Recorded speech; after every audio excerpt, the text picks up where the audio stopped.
is a planning tool. I first saw it when I went to Canada. It's been used in the research context, work with hapu, marae, iwi in strategic planning, businesses, organisations, and more recently with whānau. Obviously, if a path is being done for a whānau, it ideally needs all whānau members engaged in it. That can be used with individuals, groups, organisations, lots in the disability sectors around person-centred planning. It's also a plan that can be used in project planning, business planning, strategic planning, basically any context that requires a plan. Most people are really excited about a different way of planning and enthused by the use of symbol and colours and pictures to capture their aspirations and their dreams, their moimoia.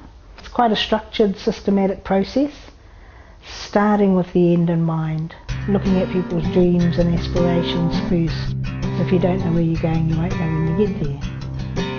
After the aspirations and dreams, we move into what we call the bubble, which is a place just out a little bit into uncertainty. So depending on the context of the planning, so if it's with an individual or a whānau, they might want to look a year out from where they are now. Or it might be a strategic plan that wants to look ahead 3 years or 5 years or 10 years or even 20 years, depending on what it is that is the focus of their plan and what they want to capture. The time frame is important in order to take stock of what they've achieved at that point in time, and what we're focusing on is things that have been both positive and possible to have been achieved by that time. It's a point in time on the way to the dream. The purpose of the name is to provide the focus for the path. So the name should capture who it's for and what it's for. The name is the beginning of the conversation about where it is they want to go. For example, if we're talking about a hapu who has an ancestor of significance to them, often they might want to use that ancestor's name. But in the course of having that conversation about using that name, there's lots of storytelling and sharing of memories. It's an important part of the naming process. A little bit hoha for those ones that just want to do the name and get on with it. But in Māori terms, if we get the name right, everything else follows. Values are about looking at what matters and what's important to the group, to the individual, to the whānau, to the organisation. The values are the things that will motivate and keep them on track as they journey along the path. Values are sometimes often unconscious. People are not aware of what really matters or is important until something happens that makes them think twice about that thing. So what we do is we ask them to take one of the symbols or pictures in the dream, and we ask them to tell us what matters, what's important, what does this picture represent to you that is of importance. Once they've determined a series of, say, 7 to 9 values, we indicate to them that may those values be their criteria for decision making along the way. After the values, we leave the future in the future and we come back to reality. So we go to the now. And in the now, it's a snapshot of the current situation compared to where it is that they want to be in the bubble. Now, Colin, what does the camera stand for? It's just a snapshot, eh? So it's not. So, for example, if their plan is looking 18 months out from now, they want to have significantly improved their health. We might say, so where's your health at right now? It's important to capture both the positive and negative, because what we generally tend to do when we go into the now column is talk about what's not happening as opposed to what is happening. After the now, it's the enroll column. It's called enroll, so it's like, who do we need to get on board the waka? And often we will say things like, this is the opportunity for you to consider. You don't have to do this by yourself. There's 2 things in the enroll column. It's about reflecting and thinking about who's around that might support them, and also who might block them or prevent them from getting to where they want to be. So in the stronger column, we're asking them to again take stock. It's a bit like a SWOT analysis in business planning, where they consider what are the gaps in their skills, what are the gaps in their knowledge, what are the relationships that they might need to strengthen in order to achieve the things they want to achieve in the bubble. What are some of the other blocks that might get in the way? Your mother, sister's husband, brother? Oh.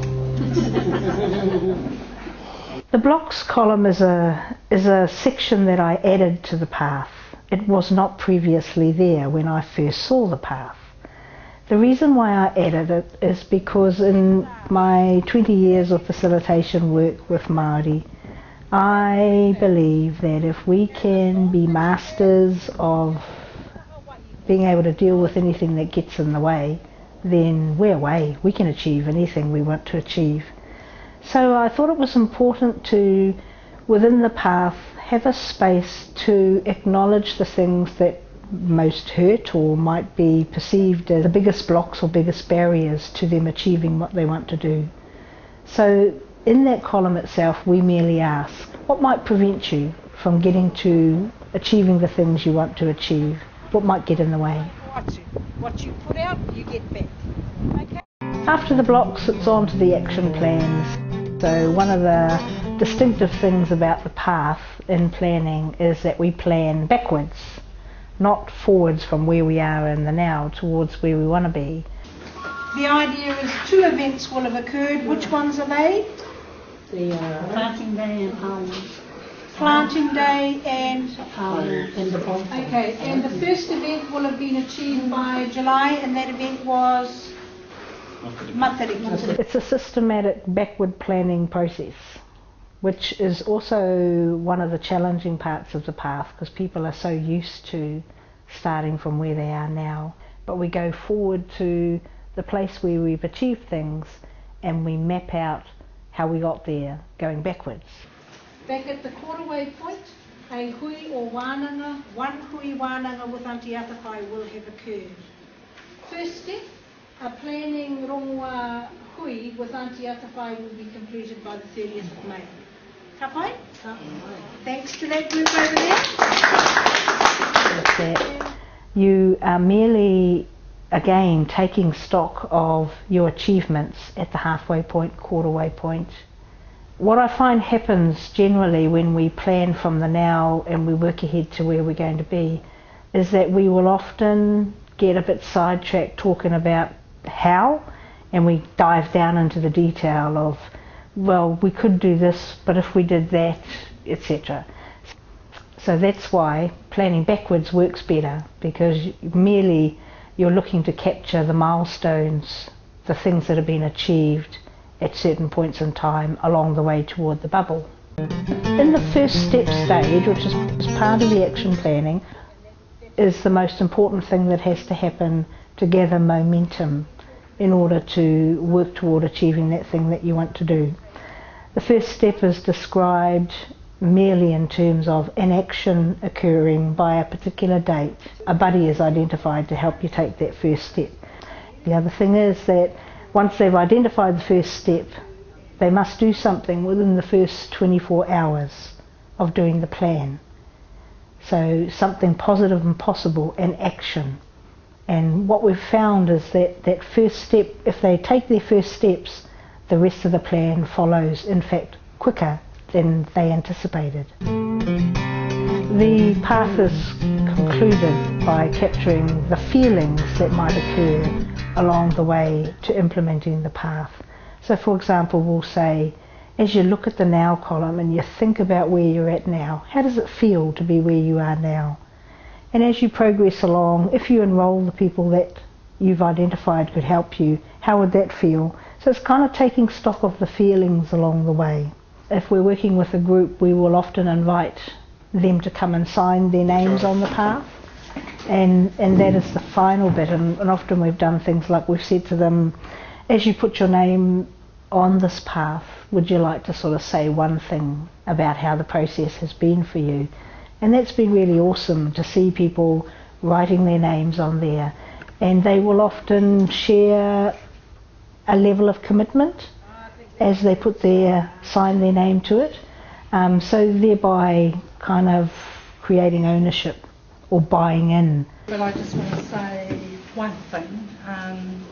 When we were going through the activity of the action plans, and we were all given a topic to talk about, and we had the 3 events, and you called a timeout. It just helped me check myself, and that throughout the training you've said you don't have to do it on your own. You don't have to.